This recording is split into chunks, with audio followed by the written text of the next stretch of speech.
আমরা 10 জন সাক্ষীর সাক্ষ্য দিয়েছি।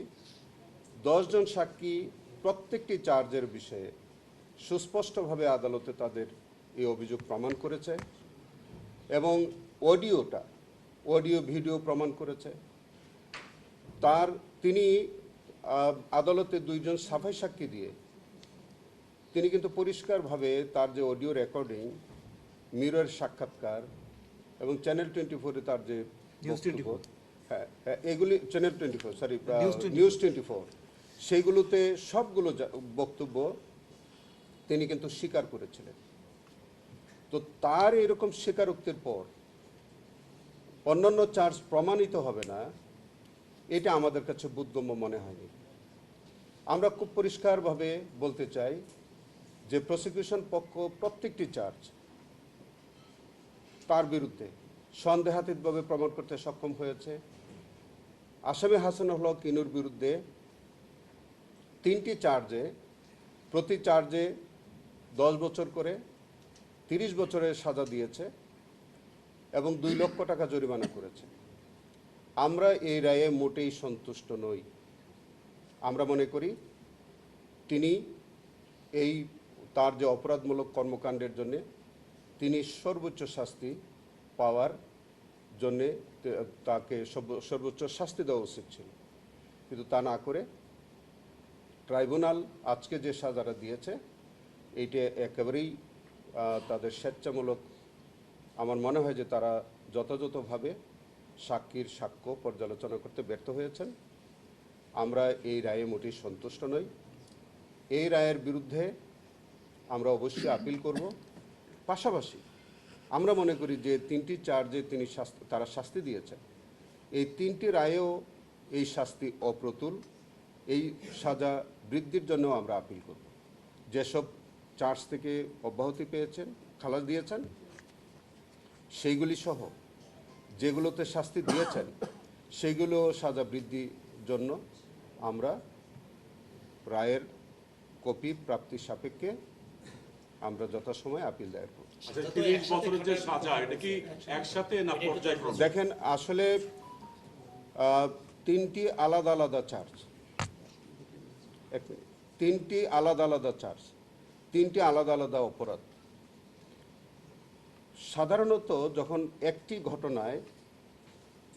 ঘটনায় কোনো সিরিজ অফ অকারেন্সে যখন একাধিক সেকশনে সাজা হয়, তখন আদালতের একটি মানে স্বেচ্ছাধীন একটা ক্ষমতা আছে যে যদি একই সিরিজ অফ অফেন্সের মধ্যে যদি একাধিক কর্মকাণ্ড ঘটে, সেখানে কনকারেন্ট বলার একটা আইনগত সুযোগ আছে। বাট হাসানুল হক ইনুর বিরুদ্ধে যে 3টি সাজা দেওয়া হয়েছে 10 বছর করে, 3টি কিন্তু আলাদা আলাদাভাবে অফেন্স। ওই 3টে অফেন্সকে একত্রে কনকারেন্ট সাজা দেওয়া, এটারও আমরা গুরুতর বিরোধিতা করছি। আমরা মনে করি যে এটা মিসকনসেপ্ট, আমাদের ট্রাইব্যুনাল সঠিকভাবে আইনের মর্মার্থ উপলব্ধি করতে পারেননি। আমার মনে হয় যে সেখানে এই কনকারেন্ট সাজা দেওয়ার বিষয়টিও যথার্থ হয়নি। যে 3টাতে সাজা হয়েছে ওই 3টে একটু অভিযোগ ডিটেইলস। এই 3টি চার্জ নম্বর, আমরা কি তাহলে 30 বছর বলবো না কি 10 বছর বলবো? অবশ্যই 30 বছর, অবশ্যই তিনি 30 বছরের দণ্ডপ্রাপ্ত। তবে সাজাটা উনি কনকারেন্ট যেহেতু দিয়েছে, প্রত্যেকটা সাজা তিনি একত্রে ভোগ করবেন। কিন্তু আমরা মনে করি যে না, এই 30 বছরও এটা কনজিকিউটিভ সেন্টেন্স হওয়া উচিত ছিল অ্যাটলিস্ট। এখন যে তাকে 10 বছর সাজা দেওয়ার বলার কিছু নাই। এখানে দেখেন, এখানে আমাদের অভিযোগ নম্বর 3 ছিল যে তিনি ভিডিও দেখে শনাক্ত করে আন্দোলনের দমনের জন্য আন্দোলনকারীদের আটক, নির্যাতন এবং হত্যার নির্দেশ তিনি দিয়েছিলেন। আমাদের কাউন্ট নম্বর 6-এ যে অভিযোগটা ছিল যে 29/7/2024 তারিখে আওয়ামী লীগ নেতৃত্বাধীন 14 দলীয় জোটে সম্পূর্ণ অন্যায়ভাবে জামাতকে নিষিদ্ধের সিদ্ধান্ত নিয়েছিলেন। শুধু জামাতকে নিষিদ্ধ নয়, জামাতের নেতাকর্মীদেরকে হত্যার এবং তাদেরকে নির্মূল করার নির্দেশনা দিয়েছিলেন। এবং অভিযোগ নম্বর 7 যেটা, সেখানেও 4 তারিখে তিনি অডিও কথোপকথনে শেখ হাসিনার সাথে পরামর্শ করলেন, শেখ হাসিনার সাথে ষড়যন্ত্র করলেন। শেখ হাসিনা বলেছিলেন যে আমি আগে জঙ্গিদেরকে ফাঁসি দিয়েছি, তিনি বলেছেন কারেক্ট, এবং তিনি এটাও বলেছিলেন যে এইবার জঙ্গি কার্ড তিনি খেলবেন। এইরকম গুরুতর অভিযোগ থাকা সত্ত্বেও তার এইরকম শাস্তি হইতে পারে না। এটার মধ্যে কি ওই যে বোম্বিং করা আপনি কি তাহলে বলবেন যে ভুল বিচার হয়েছে? ওনারাও বলছেন ভুল বিচার হয়েছে, আমি আপনারাও বলছেন ভুল বিচার আমি হয়েছে। তাহলে আমি বলতে সঠিক চাই কি? আমি বলতে চাই এই রায় সঠিক হয়নি।